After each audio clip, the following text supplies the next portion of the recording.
दशक 5वा, समास 10वा, सिद्धलक्षण निरूपण. जय जय रघुवीर समर्थ, जय जय रघुवीर समर्थ. मोक्षप्राप्तीचे रहस्य. सद्गती आणि परमपदाची प्राप्ती व्हावी अशी ज्यांची खरी तीव्र इच्छा असेल त्यांनी सदा सर्वदा अखंड रामनामाचे स्मरण करावे. श्रीरामाची निष्काम आणि दंभविरहित भक्ती करून कृतार्थ व्हावे.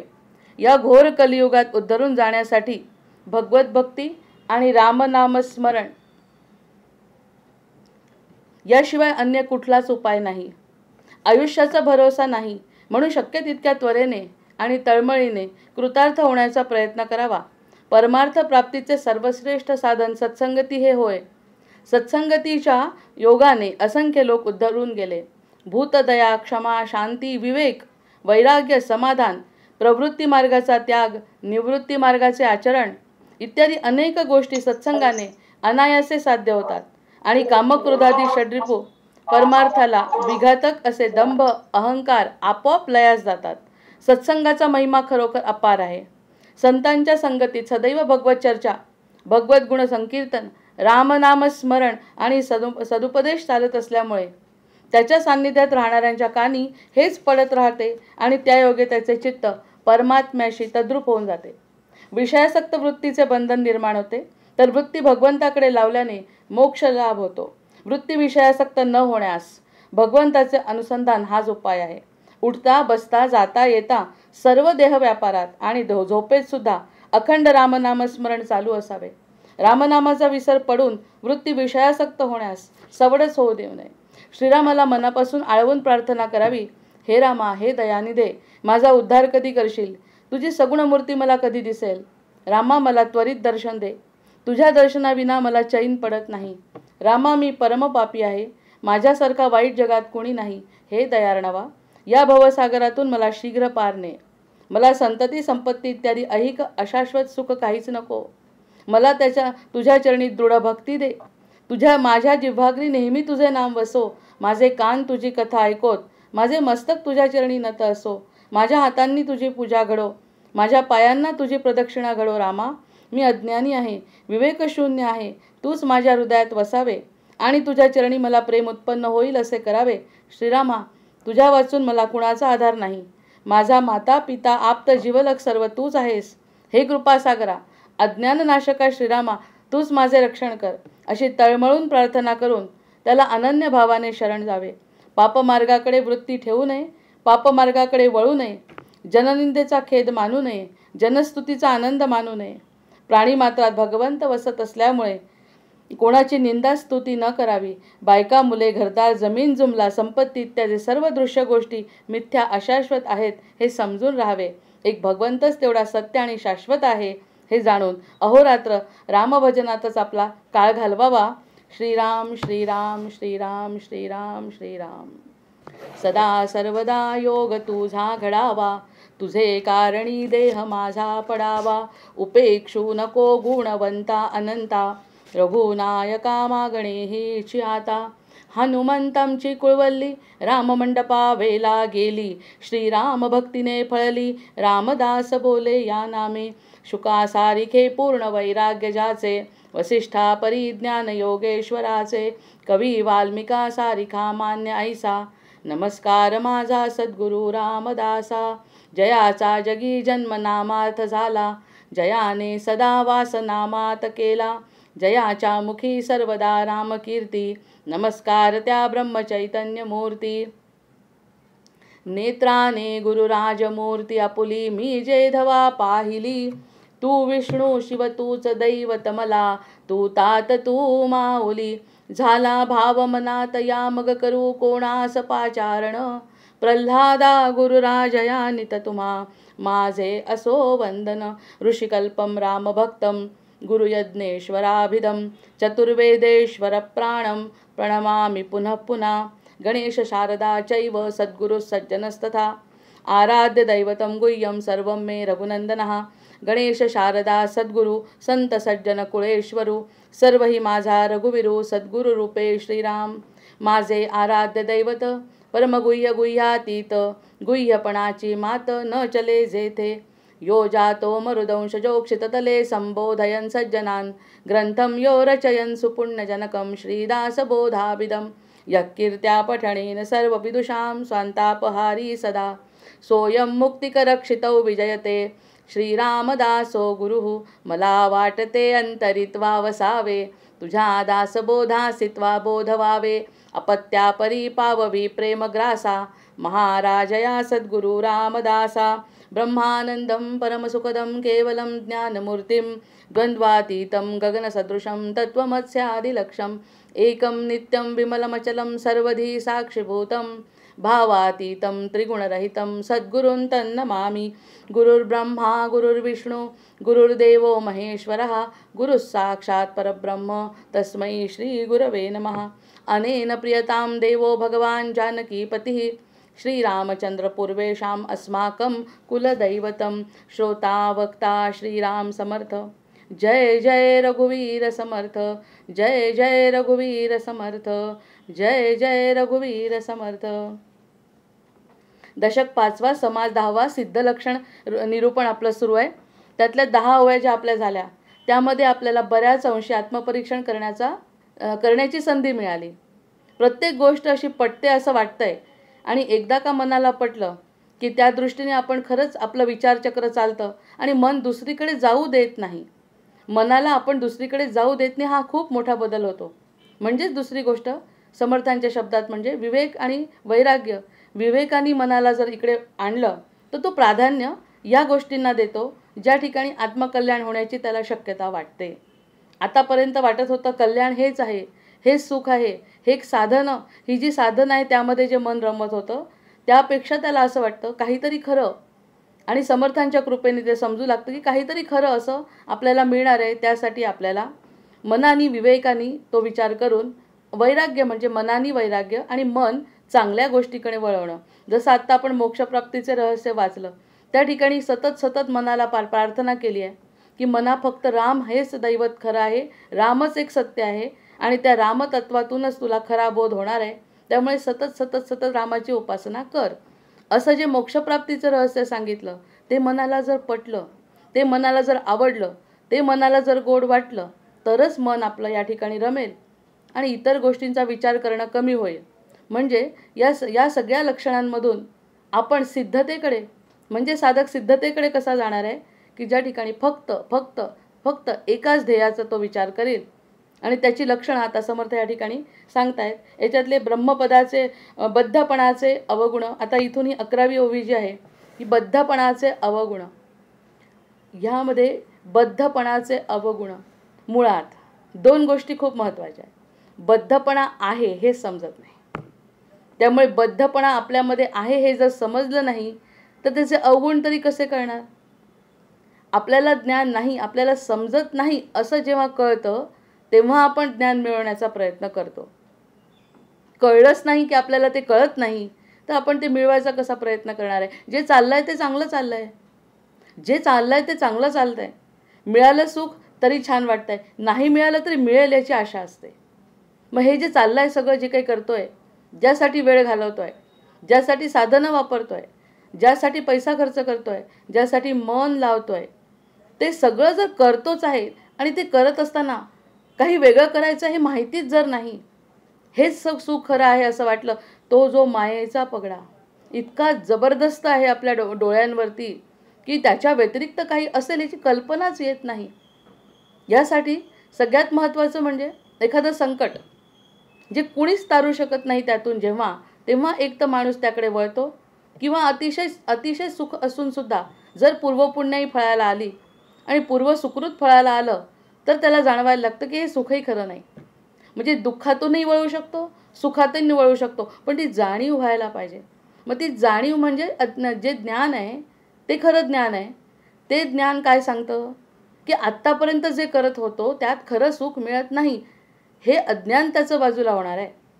जे अज्ञान खरं असं आहे की त्याच्यात सुख मिळतं हे जे वाटत होतं ते नाही हे जेव्हा कळतं। जसं साजूक तुपाचं उदाहरण मागच्या वेळेस सांगितलं की साजूक तूप आपण खाल्लेलंच नसेल, कधी सोनं कधी वापरलंच नसेल, एखाद्या व्यक्तीने जर सोनं वापरलं नसेल तर खरं सोन्याचा आनंद त्याला काय मिळणार आहे, मिळू शकत नाही, कारण माहितीच नाही खरं सोनं वापरल्याने काय आनंद मिळतो त्याला माहिती नाही.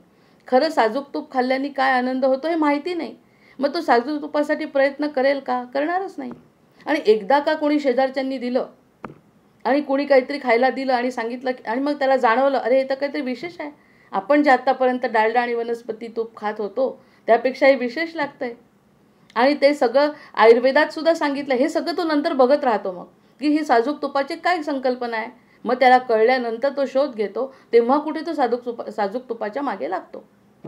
सोन्याचे दागिने का महाग आहेत, इतरांजवळ दिसल्याने काय फरक पडतो, हे सगळं जेव्हा त्याला कळतं तेव्हा तो सोनं घ्यायचा प्रयत्न करतो. त्याच्या बदल्यामध्ये जो पैसा द्यावा लागतो तो सुद्धा जोडायचा तो प्रयत्न करतो. कारण की सोनं त्याला घ्यायचंच आहे. काही झालं तरी त्याला समजलं आता की इतर ज्या गोष्टींपेक्षा जास्त काहीतरी विशेष आहे त्याच्याकडे. मग काहीतरी गोष्टी सोडाव्या लागतात. जे 100 रुपयात येत होतं त्यासाठी तो 10,000 रुपये खर्च करायला तयार होतो. याचं कारण त्याला कळलं आहे. काय कळलं आहे की हे जे आपण वापरतोय धातू, त्या धातूपेक्षा सोन्याची किंमत अधिक आहे.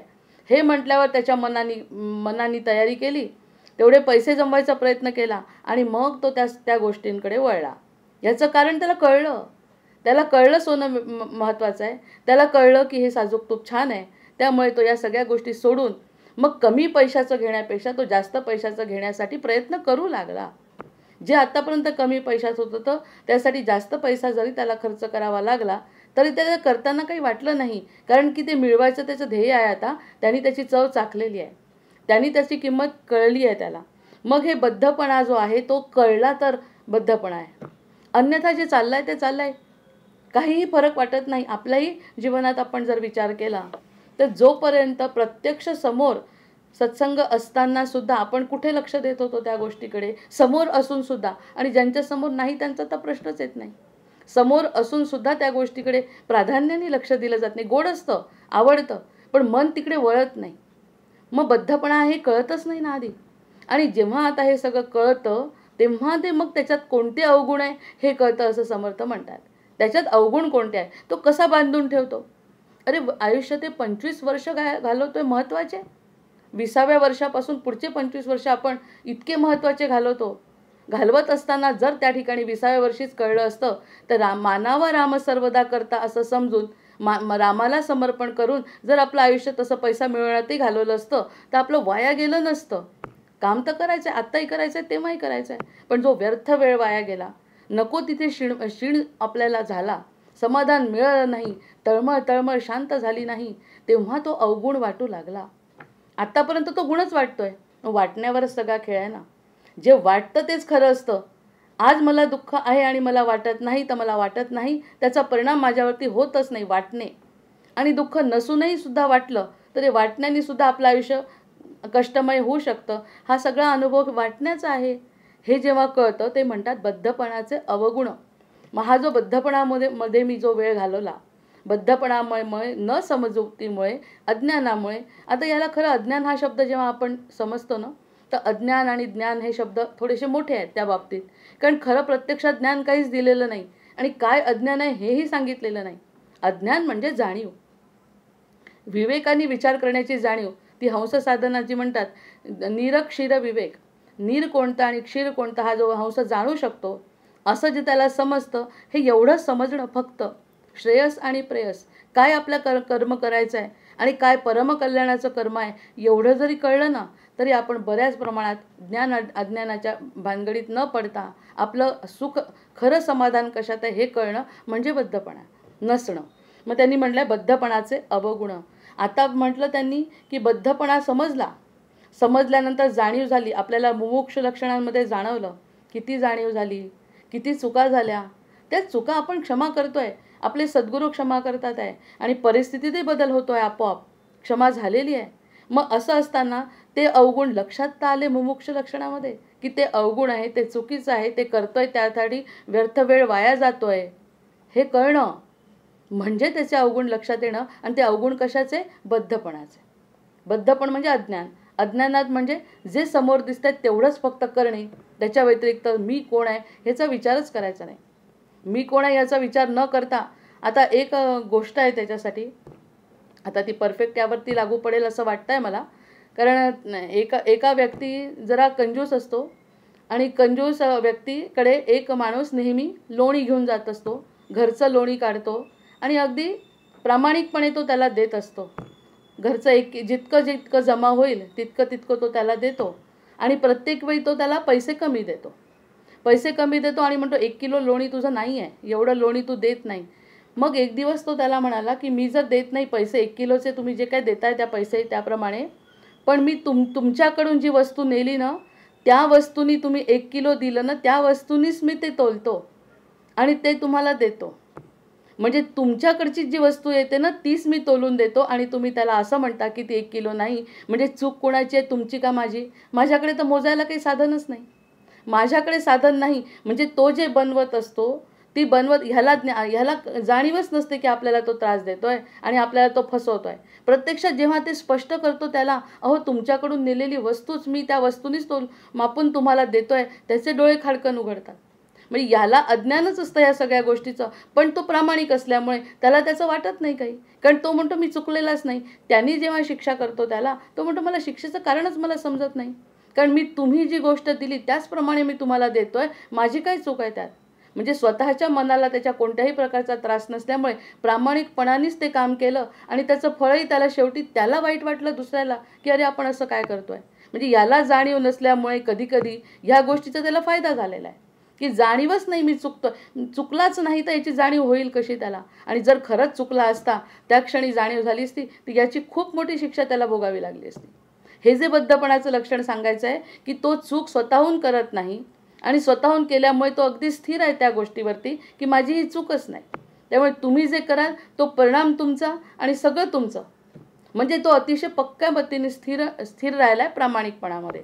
हा सुद्धा त्याचा विवेक आहे आणि या विवेकामुळे त्याला शिक्षा जरी झाली तरी त्याचं त्याला काही वाटणार नाही, कारण मी चुकलेलोच नाही.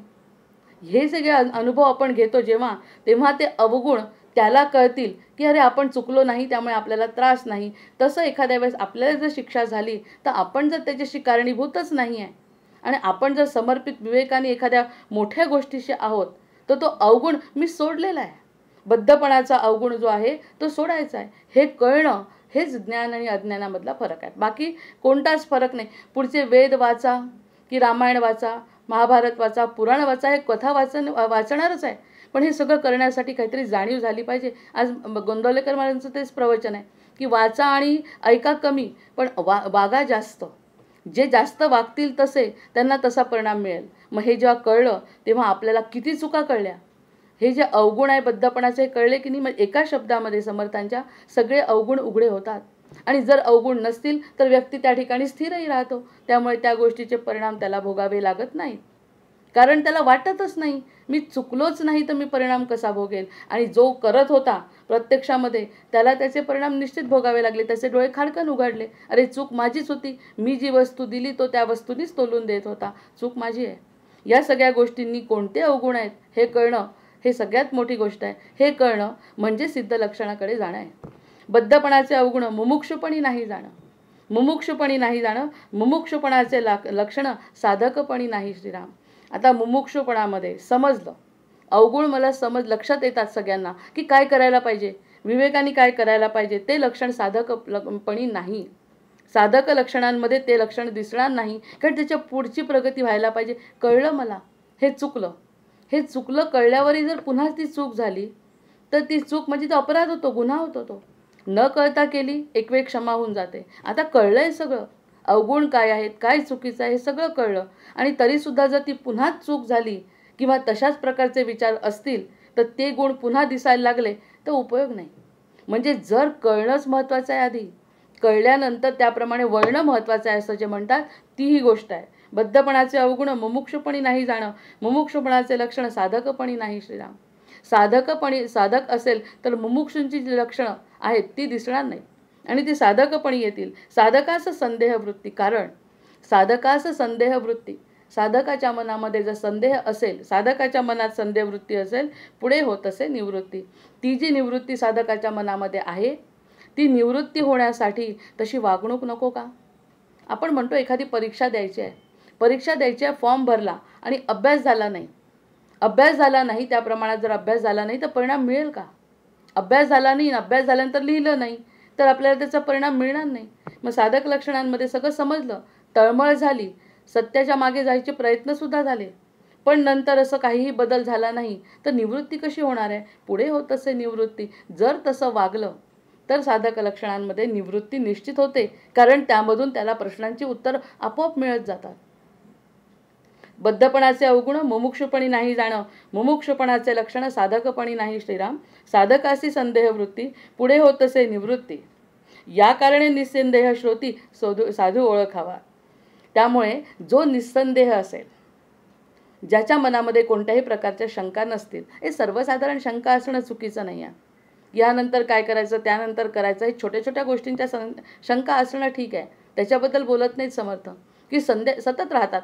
मग ब्रह्म म्हणजे काय, आत्मा म्हणजे काय, असे जे मोठे मोठे शब्द, ज्ञान म्हणजे काय, अज्ञान म्हणजे काय, आता हे मोठे मोठे जे शब्द येतात, जेव्हा आपण या गोष्टी वाचायला लागतो तर संदेह येतो, या शब्दाचा अर्थ काय, त्या शब्दाचा अर्थ काय, पण तो कशा पद्धतीने विचार केला पाहिजे, या शब्दांचा अर्थ कळून त्याचा जीवनामध्ये उपयोग करता आला पाहिजे. उगाचच प्रश्नाला प्रश्न विचारणं हा संदेह म्हणत नाही, ते तरकटपणा असतो.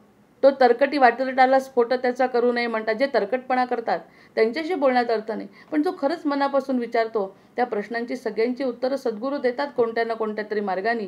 त्यामुळे जर तो एकदा साधक झाला, ते लक्षण जर त्यांनी सोडलं, कोणतं बद्धपणाचा अवगुण जर त्यांनी सोडला आणि सर्व प्रकारच्या अवगुणांवर स्वतःच काम केलं, इतर कोणीही या ठिकाणी बोलत नाही. सगळ्यात मोठी गोष्ट ही आहे की आपण जेव्हा लहान असतो, विद्यार्थी दशेत असतो, जेव्हा वयाने लहान असतो, प्रत्येकाचा धाक असतो. प्रत्येकाच्या धाकाप्रमाणे आपण तसं वागत असतो, भलेही आपल्या मनात असो किंवा नसो, पण त्या बऱ्याच गोष्टी आपण संस्कारातून करत असतो. पण या ठिकाणी म्हणणारं कोणी नाही, आपणच आई झालेलो असतो, आपणच मोठे झालेलो असतो, आपल्याला कोण बोलणार. जसं PhDचं काम आहे, त्या PhDच्या ठिकाणी त्यांचे जे गाईड आहेत, ते त्यांना महिना 2-2 महिने भेटतसुद्धा नाही.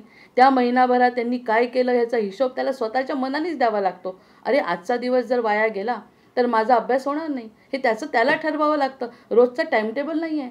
12 ते 6 भेटा आणि 12 ते 6 मध्ये एक टीचर येतील, दुसरे, असं काही नसतं. याचं कारण त्याला करायचं आहे.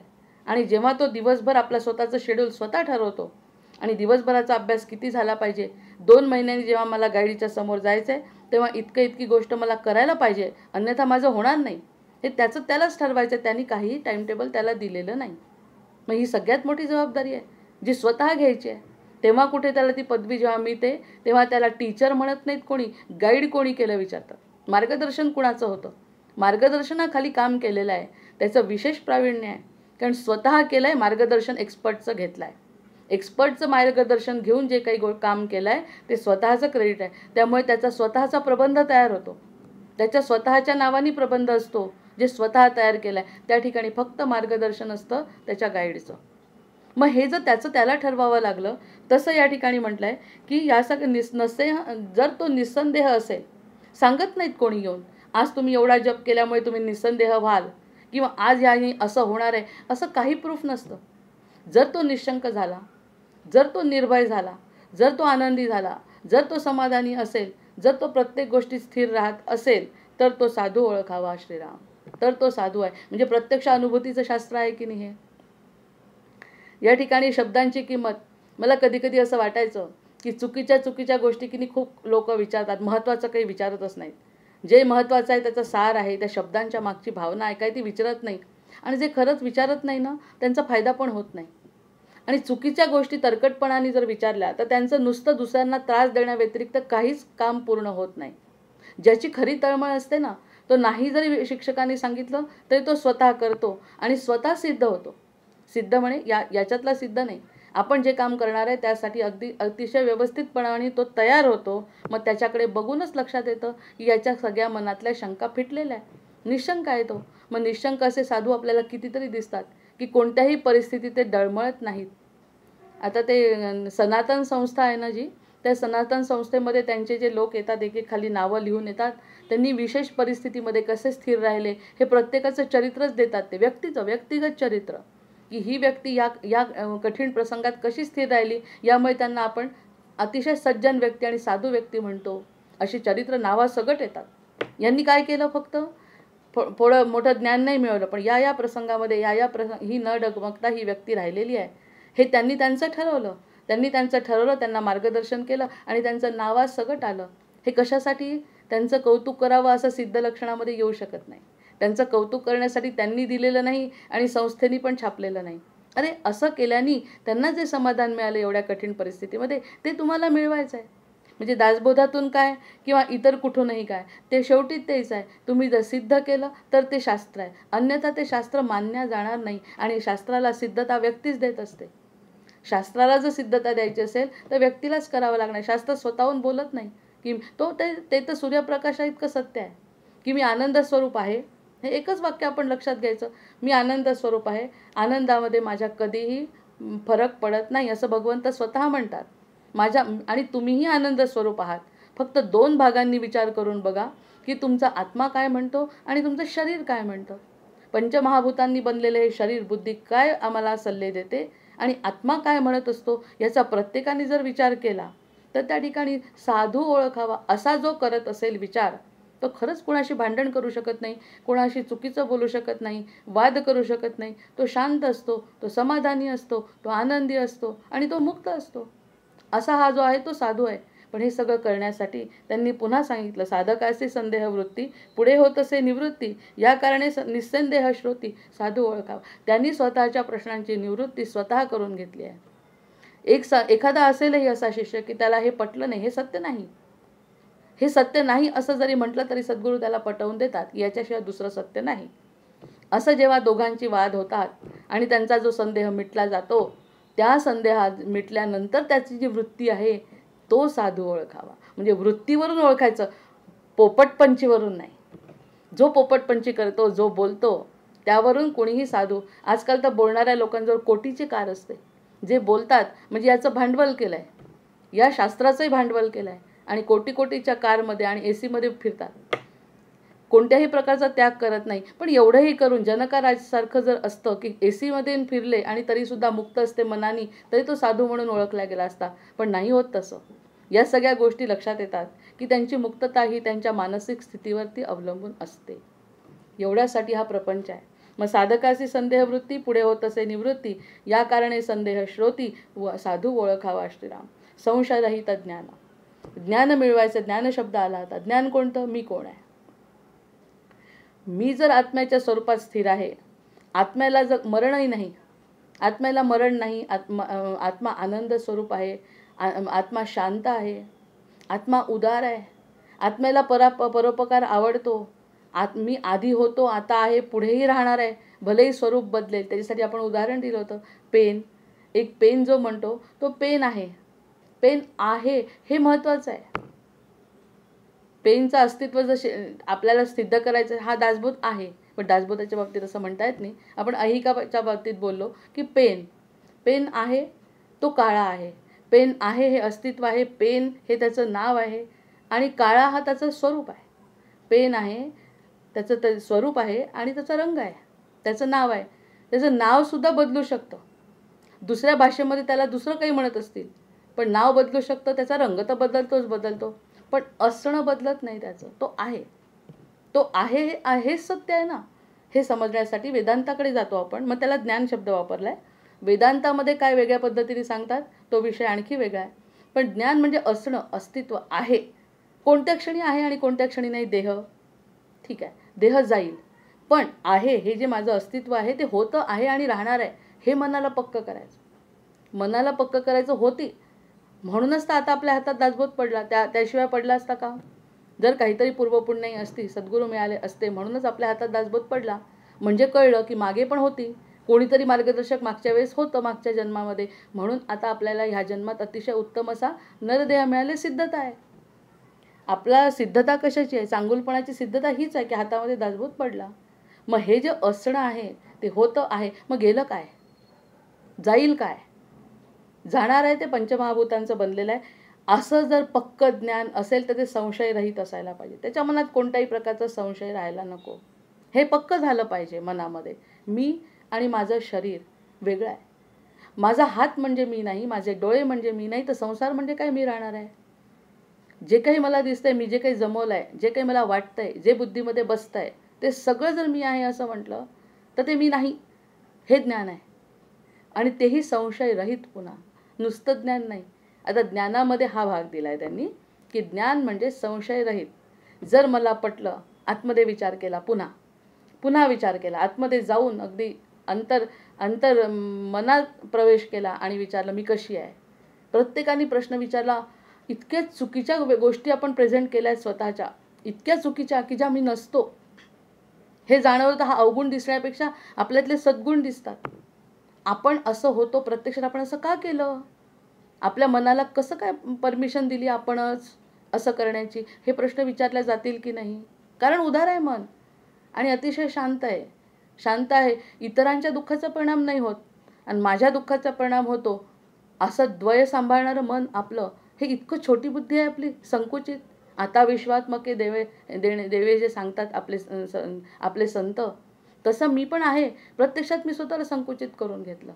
असं जेव्हा लक्षात येतं आपल्यातले मोठे गुण, आपल्यातले हे मला आवडलं, त्यांचं पसायदान मला आवडलं, ह्या सोन्यापेक्षाही पसायदान आवडलं, मला ज्ञानेश्वरी वाचावी वाटली, हे आवडलं, हे हृदयाला पटलं, म्हणजे आपण किती ग्रेट आहे, आपण किती मोठे आहोत. म्हणजे जे आत्तापर्यंत बुद्धी सांगत होती ते मी नाही, बुद्धी जे फसवत होती ते मी नाही, हे ज्ञान आहे ना, दुसरं काही ज्ञान नाही.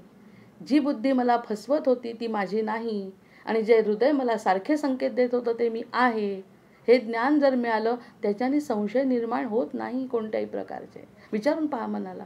म्हणजे मी तरी हा प्रयोग बरेचदा करते की किती चुकीच्या गोष्टी माझ्या बुद्धीने करायला लावल्या आणि त्या केल्यामुळे नुकसान झालं का फायदा झाला, पण त्यात खरं सुख मिळालं नाही हे कळतं. आत्मपरीक्षण ह्यालाच म्हणतो. मग संशय रहित हे ज्ञान आहे, दुसरं काही नाही. दुसरं त्या आत्म्याच्या व्याख्या आणि सगुण निर्गुण हे करण्याचं तसं सध्या काही कारण नाही. जोपर्यंत आपल्याला सिद्ध लक्षणाकडे जायचं असेल तर ज्ञान हेच विवेक आणि वैराग्य. आणि हे जर विवेक आणि वैराग्य मनाला पटलं तर संशय रहित होऊन पटलं पाहिजे. कोणत्याही प्रकारचा संशय मनामध्ये राहता काम. हे मी माझं मला पटवते आहे बरं पुन्हा पुन्हा. म्हणजे जेव्हा हे मी बोलते तेव्हा मी मला पटवत असते असं समजून घ्यायचं, सल्ला हा देत नाही. या ठिकाणी संशय रहित ज्ञान म्हणजे एकदा का मी कोण आहे हे कळलं, जाणवलं. कळलं कसं, कळणार तर नाहीच आपल्याला, प्रत्यक्षात आपल्याला कळणार नाही, एवढे आपण भाग्यवान नाही, पण जाणवलं खरंच काहीतरी मोठा माझ्यामध्ये आहे, काहीतरी हृदय अंतःकरण आहे, खूप परोपकार करावा वाटतो, खूप चांगलं करावं वाटतं, खूप काहीतरी करावं वाटतं, जे मला आतापर्यंत करता आलं नाही. हे बुद्धीचं ऐकल्यामुळे ते मला ज्ञान झालं, म्हणजे मी त्यापेक्षा वर आहे. म्हणजे जवळजवळ परमेश्वरासारखीच आहे, परमेश्वराचा अंशच माझ्यामध्ये आहे. त्या अंशाला दाबूनच टाकलं आपण सगळ्यांनी आणि चुकीच्या गोष्टी जर केल्या तर मग आपल्याला त्रास झाला. त्रास प्रत्यक्षात व्हायलाच नको. प्रत्यक्ष कोंडून जन्म झालेला आहे आपल्या श्रीकृष्णांचा. कैदेमध्ये जन्म झाला. कुठे त्यांना काय वाटलं, कारण त्यांना जाणीव होती की मी श्रीकृष्ण आहे, मी परमेश्वर आहे, अशी जाणीव झाल्यामुळे पुढे सगळ्या लीला घडल्या. हनुमंतांच्या बाबतीत तेच झालं, जाणीव झाली आणि उडाले. आपल्याला जाणीव झाली, एकदम वेगळं आयुष्य, एकदम निर्विकार आयुष्य आणि संशयरहित हे ज्ञान झालं आपलं स्वतःचं, की माणूस तावून सुलाखून निघतो. आणि मग हे सगळ्या गोष्टी साक्षीभावानी बघता येतात. खाली खाली सगळे सुखदुःख आणि वर आपण, मी कोण आहे, ह्या सुखदुःखाशी माझा काय संबंध आहे, मी खरंच या दुःखांशी संबंधित आहे का. हे सगळे संबंध देहाचे आहेत. मन त्याच्यात गुंतलंय म्हणून वाटतंय. प्रत्यक्षात हे दुःख इतरांना वाटत नाही. ते दुःख म्हणजे दुःख नाहीच. वाटलं तर दुःख आहे, कारण इतरांना वाटत नाही म्हणजे ते दुःख नाही. आपल्याला इतरांचं दुःख वाटत नाही म्हणजे त्याचंही दुःख नाही. जर वाटलं तरच दुःख आहे. अशा प्रकारचं स्वतःचं कशाही प्रकाराने का होईना संदेह मनातले काढून टाकणे म्हणजे मग ती साधकाची संशयरहित हे ज्ञान आहे. आणि एकदा ते कळलं की मग समजा पूजाही करायची असेल, काहीही करायचं असेल, समर्थांनी हळूहळू नेलंच आहे तिकडे. पूजाही करताना आपण आपल्या स्वतःला आनंद मिळेल अशीच पूजा करतो, की मी स्वतः जर चांगला आहे तर मला जे आवडेल तेच मी भगवंताला देणार ना. चांगल्यात चांगलं का देणार, कारण त्याचा अंश आहे, मी पटलं आहे, 100% पटलं आहे की मी भगवंताचा अंश आहे. मग हे पटल्यावर भगवंताला जास्तीत जास्त चांगलं देण्याचा प्रयत्न आतापर्यंत उरलेलं देत होतो. तो खात नाही म्हणून देत होतो, जे फूल मिळालं ते देत होतो. आता तसं नाही, मला जे आवडतं तेच मी भगवंताला देणार, कारण मी त्याचा अंश आहे. इतकं तादात्म्य, इतकं संशयरहित ज्ञान होऊ शकतं. समर्थ त्यावरती भर अशासाठी देत आहेत की ही पूजा आता हळूहळू अशी होणार आहे. आत्मा त्वं गिरिजा मते सहचरा प्राणात शरीरम गृहम पूजा ते विषयोपभोग रचना निद्रा समाधी स्थिती संचार पदयो प्रदक्षिण विधी स्तोत्राणि सर्वा गिरौ यद्यत्कर्म करोमि तत्तदखिलं शंभो तवाराधनम. अशा प्रकारचं शंकराचार्यांचं जे वक्तव्य आहे त्याचा अनुभव घेतला तर संशयरहित ज्ञान सिद्ध झालं असं म्हणावं आणि त्यालाच साधू ओळखावा असं समर्थ म्हणतात. तेची साधूचे लक्षण सिद्धांगी संशयहीन लागेल कैसा. सिद्धांगी संशयहीन हा जो हीन प्रकारचा संशय आहे तो सिद्ध लागी कसा लागेल.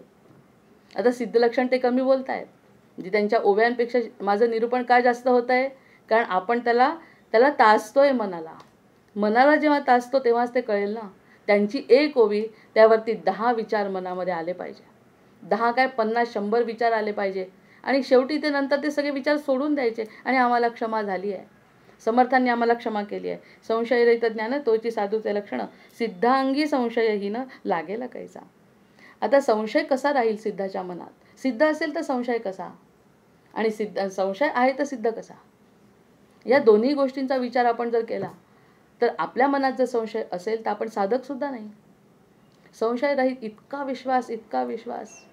आता ते डोंबारणीच्या खेळाचं उदाहरण आपण बघितलं की डोंबारणीच्या वेळेस किती कौतुक करतात. अगदी त्या बाईनी जेव्हा बाळाला घेतलं आणि ती त्या बाळाला घेऊन तिकडे गेली जेव्हा डोंबारणीचा खेळ खेळत असताना त्या दोरीवरून एवढ्याशा दोरीवरून ती जाते. किती कौतुक. आणि आमच्यासारखांचा तर सत्वगुण जागा झाला तर अगदी 1000 रुपये सुद्धा द्यायला कमी करणार नाही. काय ते खेळ करते आहे. मला फार आवडलं आणि कौतुक करून तिला पैसे देऊ. आणि त्या बाईने एका शब्दाने जर विचारलं साहेब तुम्हाला आवडलं इतका विश्वास वाटतो तर तुमचं बाळ द्या ना मी घेऊन फिरते त्याच्यावरती दोरीवर. देतो का आपण. जर माहिती आहे तिचं इतकं कौतुक केलं आहे मनापासून ती बाई नाही पडत. हे सगळं माहिती असलं तरी आपण तिला आपलं बाळ देणार नाही. म्हणजे तसं भगवंत म्हणतो तुला पटलं ना माझं दे ना तुझं मन मला. देत नाही. पटलं कसं. कालचं गोंदावलेकर महाराजांच्याकडे ज्या आजींचं उदाहरण अगदी हेच आहे. मला सगळं समजलं 90 आली आहे आणि मला आता तुमच्या मांडीवर जायचं आहे. मला तुमच्या मांडीवर माझा जीव जावा असं वाटतंय. महाराज समोर आले आहेत घरी. तुमच्या मांडीवर जायचं आहे. जेव्हा माझं मरण येईल ना तेव्हा तुम्ही माझ्याकडे या. ते म्हणाले बाई वेळ नको घालवू आताच ये मांडीवर मोक्ष देतो तुला. नाही गेली म्हातारी. म्हणजे अडकली ना पुन्हा. म्हणजे इतकं जर असेल संशय मनामध्ये बोलणं वेगळं आणि वागणं वेगळं कसं चालेल. भगवंताला लबाडी आवडत नाही. समर्थांनी आधीच सांगितलं लबाडी तर मला कशीच आवडत नाही. प्रत्यक्ष सिद्ध करायला पाहिजे तुझा विश्वास आहे. मार उडी. ह्या सगळ्या गोष्टी जेव्हा संशयरहित ज्ञान तेची साधूचे लक्षण सिद्धांगी संशयहीन लागेला कैसा. आणि हा जो संशय प्रत्यक्ष त्याच्यावर जर ठेवला तर तो त्याच्या वेगवेगळ्या परीक्षा नाही का घेणार. तो वेगवेगळ्या परीक्षात वैयक्तिक परीक्षात आणि त्या कॉमन समुदायामध्ये परीक्षा नाही. हे सत्संग जे चालतात त्या सत्संगामधले प्रत्येकाची परीक्षा वेगळी आहे. कारण प्रत्येकाला वैयक्तिक ज्ञान देणार आहे तुझं स्वतःचं. कारण स्वतःच्या कर्माप्रमाणे ज्ञान मिळेल ना. आमचं कर्म जसं असेल त्या कर्माप्रमाणे ते ज्ञान देतील. त्यांना सगळं कळतं. गरिबीची चाड असेल तर गरिबीतून त्यांना मार्ग काढतील. कधी संसारात अडकला असेल तर संसारातून बाहेर काढतील. कधी ज्ञानाची परीक्षा घ्यायची असेल तर ज्ञानामध्ये अहंकार झाला का त्याची परीक्षा घेतील. वैयक्तिक आहे. वैयक्तिक परीक्षा घेण्याचे इथे चित्रगुप्त बसवलेच आहेत. त्यामधून त्यांना तसे देत काढतील आणि संशयरहित करतील. संशयरहित ज्ञान तेची साधूचे लक्षण सिद्धा अंगी संशयहीन लागेल कैसा. समर्थांच्या या शब्दावर पूर्ण विश्वास ठेवायचा. कोणत्याही प्रकारचा संशय मनामध्ये नसला पाहिजे. जर माझ्या मनामध्ये संशय असेल तर कोणी चांगलं म्हणो किंवा न म्हणो मी अजून सिद्ध माझ्या लक्षणांमध्ये बदल झालेला नाही. कारण माझ्या मनातला संशय निवला नाही. त्यांनी सांगितलं सिद्ध अंगी संशयहीन लागेल कैसा. यावरती माझा ठाम विश्वास असला पाहिजे. जर माझ्या मनात संशय आहे तर तो मी त्या लक्षणांमध्ये मी अजून बसत नाही. मग तिथेच कार्य करायचं. संशय जोपर्यंत निवत नाही तोपर्यंत तेच कार्य करत राहायचं. पुढे जायची गरज नाही. पुढे जाण्याची पायरीच आलेली नाही अजून. जर मनामध्ये समाधान नसेल मनामध्ये संशय असेल तर पुढची पायरी ओलांडायचा आपल्याला काही अधिकार नाही. जसं आपण एखाद्या वेळेस म्हटलं की त्वचा रोग असलेल्या माणसाला जर एखादा पेशंट गेला त्याला त्वचा रोग आणि पूर्ण अंगावर त्याच्या त्वचा रोग आहे. तोंडावर त्वचेचे रोग आहेत आणि त्याच्याकडे त्वचेच्या रोगासाठी जर एखादा पेशंट गेला तो बसणारच नाही तिथे. तो म्हणे डॉक्टर तुम्ही तुमचं ठीक करा आधी मग मी येतो तुमचं ठीक झाल्यावर. मी तोपर्यंत दुसऱ्या डॉक्टरकडे जातो. कारण प्रत्यक्षात दिसत आहेत. तोंडावरती व्रण दिसत आहेत. सगळी त्वचेचे रोग दिसत आहेत आणि मी त्वचेच्या रोगासाठी आलो आहे. तुमच्याजवळ त्याचं काही औषध दिसत नाही. मग असं म्हणतोय तो सिद्धकडे चाललाय आणि सतत संशय मनामध्ये, कसं होईल माझं, शक्य नाही. कर्ममार्ग संशय भरला, कर्ममार्ग संशय भरला, साधनी संशय कालवला, सर्वांमध्ये संशय भरला, साधू तो निस्संदेह श्रीराम. साधू तो निस्संदेह, कर्ममार्ग संशय भरला. आता कर्ममार्गामध्ये संशय, साधनी संशय कालवला, सर्वांमध्ये संशय भरला, साधू तो निस्संदेह. पण याच्यामध्ये संशय असेल म्हणजे याच्या हे 3 ओव्या वेगळ्या आहेत, 3 ओव्या श्लोक जे वेगळे आहेत. कर्ममार्गे संशय भरला, कर्म करताना करू की नाही, याला पैसे दिले, परोपकार केला, करू की नाही, त्यांनी फायदा होतो की नाही. सत्पात्री दान आपण करणार नाही. त्या साधूचं उदाहरण किती सुंदर सांगितलं होतं त्या दिवशी, की तो साधू, त्याला एकादशी व्रतासाठी जर तो पाहिजे होता ब्राह्मण जेवायला, तर त्यांनी तो कसाबसा तो दिसल्यानंतर त्याला बोलवलं, तर त्यांनी इतक्या शिव्या दिला देवाला जेवणाऱ्यांनी. आणि हा साधू सत्वगुणाने भरलेला, एकादशीच्या व्रताचं उद्यापन, आणि इतक्या शिव्या देतोय, तुझ्या देवात काय पडलंय असं, आणि खातोय याचं अन्न आणि तो शिव्या देतोय, वाईट म्हणतोय देवाला. परीक्षा घेतात ना भगवंत, अशा पद्धतीनेच घेतात. ज्याला जी परीक्षा द्यायची तीच द्यावी लागते. तो म्हणतो मी एकादशीचं व्रत केलं, एवढं सगळं केलं, आणि हा माझ्या देवाला शिव्या देतो. मी याला त्याच्या हातातलं ताट ओढून घेतो, तू जेवायचं नाही म्हणतो माझ्याकडे. आणि मग त्याला साक्षात्कार होतो आणि देव त्याला स्वप्नात येऊन सांगतो की बाबा रे, तो मला शिव्या देतो हे मला कळत नाही का, तो मला वाईट म्हणतो ते मला कळत नाही का, पण आतापर्यंत त्याला उपाशी ठेवलं का मी, तुझ्याकडे पाठवलंच ना दारात, तू त्याचं अन्न ओढलंय. प्रत्यक्षात मी त्याला तुझ्याकडे अन्नासाठी पाठवलं, मला समजत नाही तो शिव्या देतो. तो प्रश्न तुझा नाही, तो प्रांत तुझा नाही त्याला जेव घालायचं की नाही. तुला ब्राह्मण हवा होता, पाठवला, तो कसा आहे तो त्याचा प्रश्न आहे. अशी परीक्षा घेतात. आम्हाला वाटतं हे कसं काय, इतक्या जर वाईट देतो, मी तुला जेव घालत नाही, त्याची थाळी ओढली तर पाप लागलं याला. आणि तो म्हणे माझं कसं पाप, जर तो तुम्हाला वाईट म्हणतोय तर मी कसं काय त्याला जेव घालू, तो तुझा प्रश्न नाही आहे म्हणे. मला समजत नाही तो मला वाईट म्हणतो, त्याच्या हृदयातही मीच आहे, पण त्याला जर मी अन्न पुरवतोय तर तू कोण आहे नाही म्हणणारा. म्हणजे अगदी या कर्ण आणि अर्जुनासारखंच झालं की तू कोण नाही म्हणणारा आणि तू कोण देणारा. तेव्हा हा कर्ममार्ग संशयाने भरला त्याचा, की मी करतोय, पण हा साधू काही तसा दिसत नाही. साधू दिसतो नुसता वेषधारी, प्रत्यक्षात तो वाईट म्हणतोय. तो म्हणतो मी देत नाही. संशय. भगवंतांनी त्याचा संशय दूर केला, कारण तो सिद्ध होणार आहे पुढे म्हणून.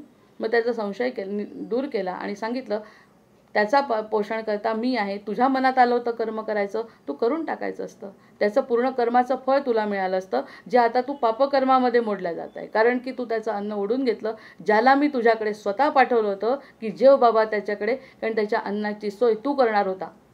मी स्वतः त्याला थोडी अन्न देतो, त्याची सोय तू करणार होता. मी तुझ्याकडे पाठवलं आणि तू त्याचं अन्न हिसकावलं, तू पापी आहे. म्हणजे प्रत्यक्षात बुद्धी आपल्याला किती फसवते, किती ठिकाणी.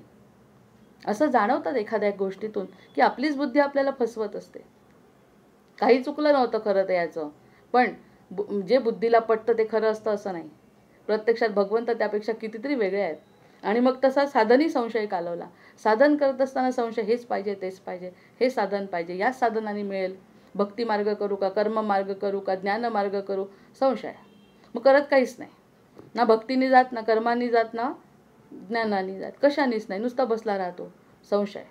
संशयामुळे फार वाईट. संशय हे सगळ्यांचं मूळ आहे. मग कर्ममार्ग संशय भरला, साधनी संशय कालवला, आणि सर्वांमध्ये संशय भरला. जे काही करेल त्याच्यामध्ये संशय, काही खरं नाही असं मनात आलं तर तो नाही. शेवटचा फक्त शब्द आहे साधू तो निस्संदेह. पण साधू जर म्हणायचं असेल तर या कशातच संदेह असायला नको. हा चौथा जो श्लोक आहे 14व्यातला शेवटचा, तो म्हणजे याला अगदी विरुद्ध आहे, की असं जर असेल तर तो साधू नाही, आणि असं जर निस्संदेह जो असेल तो साधू असेल. म्हणजे कर्ममार्ग संशय भरला, साधनी संशय कालवला, सर्वांमध्ये संशय भरला, साधू तो निस्संदेह श्रीराम. नंतर संशयाचे ज्ञान खोटे, संशयाचे वैराग्य पोरटे, संशयाचे भजन बोखटे, निर्फळ होय श्रीराम. तेच म्हटलं आता, जे संशय होता त्याच्या मनामध्ये, त्यामुळे काय झालं, संशयाचे ज्ञान खोटे. संशयामुळे ज्ञान वाटतं, त्याला ज्ञान नव्हतं का, काय चुकलं त्याचं. जर मी एकादशी केली आहे, इतके दिवसाच्या एकादशी, आणि त्याचं द्वादशीचं पारणं जर मला फेडायचं आहे, तर ते ज्ञान कसं, की इतकं चांगलं माझं एकादशीचं व्रत आहे, आणि त्या व्रताचं जे काही मला पारणं फेडायचं आहे, तो पडणारा व्यक्ती सत्पात्री वाटत नाही, ते दान मला सत्पात्री वाटत नाही. मग ते जे संशय पण ते खोटं होतं ना. संशय होता त्याच्या मनात, ते खोटं झालं की नाही, ते ज्ञान खोटं आहे. आता ते कसं ओळखायचं, काय करायचं ते सद्गुरू बघतील. पण त्यांनी उदाहरणातून आणि गोष्टींमधून आपण सांगू शकतो ते संशयाचं ज्ञान खोटं. समर्थ स्पष्ट म्हणतात, जर मनात संशय असेल तर ते ज्ञान खोटं. नंतर संशयाचे वैराग्य पोरटे. संशयाने जर वैराग्य घ्यायचं असेल की वैराग्य घेतल्याने काय होईल, याचं तर सगळ्यात मोठं उदाहरण म्हणजे याचं सिद्धाचं लक्षण आहे ते आपले ज्ञानेश्वरांचे आईवडील, ज्यांना खरंच संन्यास घ्यायचा होता, त्यांचं खरं वैराग्य होतं. सगळं वैराग्य असून त्यांच्या नशिबात नसल्यामुळे त्यांना काशीच्या ब्राह्मणांनी जेव्हा पुन्हा संन्यास घ्यायला लावला, पुन्हा त्यांना जेव्हा गृहस्थाश्रमी जायला सांगितलं, ते खोटं नव्हतं. पण ते खोटं नव्हतं, पण त्यांनी सांगितलं म्हणून केलं. पण त्यांचं वैराग्य खोटं नसल्यामुळे सगळे काही पुढच्या त्यांचे ज्ञानेश्वर पोटी आले आणि ज्ञानेश्वरांनी जगाचं कल्याण केलं. एवढा त्रास त्यांना झाला, त्या स्वतः आईवडिलांना त्रास झाला, या चारही जणांना त्रास झाला, पण तरीही त्यांचं वैराग्य खोटं नव्हतं ना. कारण त्यांचं संन्यास घेणं खोटं नव्हतं, त्याच्यासाठी त्रासही सहन करावा लागला. ही सुद्धा एक गोष्ट महत्त्वाची आहे. अरे देवा, मी तर जातच होतो संन्यास घ्यायला, मी तर म्हणतच होतो, पण जे त्यांनी ऐकलं ते अंतर्मनाच्या साक्षीने ऐकलं. जे होईल ते पाहिलं जाईल. आता एकदा का तुझा हा देह तुझ्यावरती सोडला, हा देह तुझ्यावरती सोडल्यानंतर जो काही माझा निर्णय आहे तो चुकला, तोही मान्य, आणि बरोबर असेल तरी तो मान्य. पण मनात वैराग्य आहे, मनात संन्यस्त जीवन आहे. जो संन्यास मी घेतला तो मनाने घेतलाच आहे. तुम्ही भलेही मला वापस गृहस्थाश्रमात पाठवा, तो प्रश्न नाही. हे सिद्ध लक्षणाकडे जातोय बरं. आहे सध्या आपलं संदेहाचं उदाहरण चाललंय, पण निसंदेहाच्या बाबतीत ते निसंदेह होते, त्याचा त्रासही झाला. अरे माझी तर इच्छाच होती, माझी स्वतःची इच्छा होती मला संन्यास घ्यायची, पण इच्छा खोटी होती का? जर खोटी असती तर ज्ञानेश्वर आले असते का पोटी? अजिबात नाही. निसंदेह साधू, ते निसंदेह होते. त्याचा त्रास झाला तो आपण बघितला, त्यावरूनही आपल्याला समजत नाही. म्हणजे यांनी सन्मार्गाने त्या पोटचं अन्न काढलं, जेवणाचं ताट हिसकावलं, ते खोटं, आणि यांनी यांच्या मनाचं सोडून गृहस्थाश्रम स्वीकारला, ते सत्य. याचं कारण पुढचा परिणाम दिसतोय ना, तो साधू आहे म्हणून. म्हणजे या सगळ्या गोष्टींमधून, या सगळ्या उदाहरणांवरून आपल्याला पटवून घ्यायचं आहे स्वतःला की सिद्धता साधू कोण, सिद्ध कोण. ज्याला त्रास झाला तरी सुद्धा तो सिद्ध आहे. या ठिकाणी त्यांनी चांगल्यासाठी नाही म्हटलं तरी तो खोटा ठरला, कारण त्याच्या बुद्धीने खोटी साक्ष दिली, आणि या ठिकाणी यांच्या बुद्धीने साक्ष खरीच दिली. वागायचं काय, तो माझा प्रारब्धाचा भाग आहे म्हणे. कारण मला माझ्या पोटी मुलं चांगली जन्माला येणार असतील हे ठरलेलं असेल विधिलिखित, त्यामुळे त्यांनी तो मार्ग हो जसं म्हणतील तसं. आणि मनातलं वैराग्य कुठे खोटं होतं. जे संन्यास घेतला नाही तरी सुद्धा ते संन्यासी होते आणि संन्यासाची पोरं म्हणून हिणवल्या गेले. हे जे सत्य ओळखायला पाहिजे ते संशयाचे वैराग्य पोरटे. त्यांचं पोरटे, त्याच्यासोबत भगवंत राहत नाही. खोटं वैराग्य करणाऱ्यांच्या मागे भगवंत राहत नाही, ते पोरटे आहे. आणि हे सनाथ आहेत, ते स्वतः नाही, ते सगळ्या जगाला त्यांनी उद्धारलं आहे. ते पोरटे कसले, त्याच्यासोबत स्वतः विठ्ठल आहे, विठ्ठल स्वरूप आहेत ते पोरटे कसले. ते तर उलट त्यांनी आपल्याला सगळ्यांना असा ज्ञानाचा मार्ग दाखवला. काय जबरदस्त आहे. इतकं नाही आपण करत. निदान स्थिर राहणं तर जमलं पाहिजे. मुळात आपल्याला हे आवडलं ना, आता मग स्थिर राहणं जमलं पाहिजे. मग संशयाचे वैराग्य पोट, त्या ठिकाणी संशय नाही. ज्ञानेश्वरांच्या आईवडिलांच्या ठिकाणी संशय नाही वैराग्यावर, संशय नाही संन्यस्तांवर, काही नाही संशय. तुम्हाला समजत नाही मी काय करतोय, मला भोगणं भाग आहे, प्रारब्धाचे भोग आहे, पण मी भोगणार. आणि अशी मुलं दिली समाजाला की त्यामुळे कदाचित समाज टिकतोय, अन्यथा समाजाचं वाटोळं झालं असतं. मग इतकं त्याला भगवंताची जोड असते. ते पोरटे, उलट हे पोरटं जे म्हटलं त्याच्या विरुद्ध उदाहरण देऊन त्याला मी सिद्धता दिली.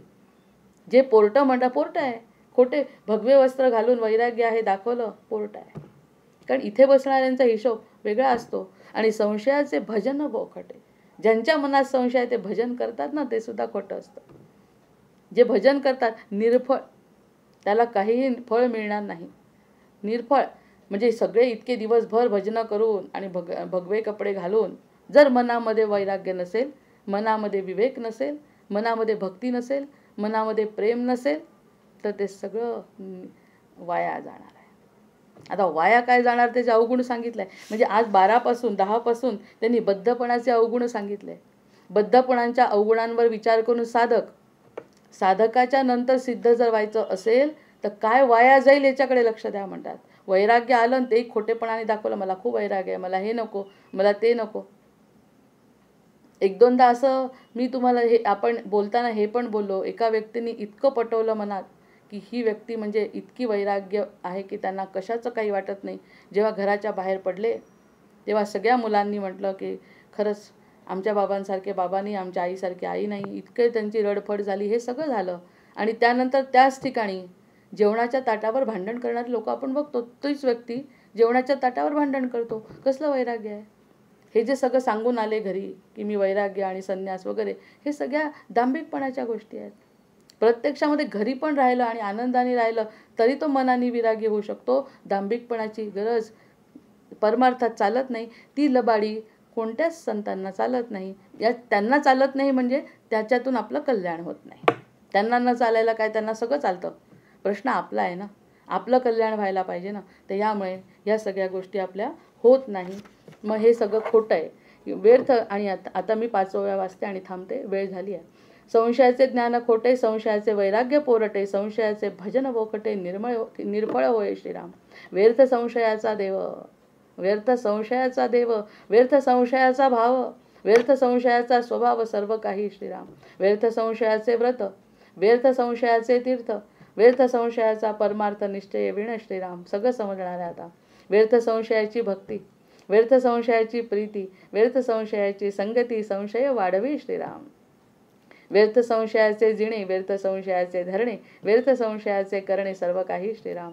व्यर्थ संशयाची पोथी, व्यर्थ संशयाची व्युत्पत्ती, व्यर्थ संशयाची गती, निश्चय विण श्रीराम.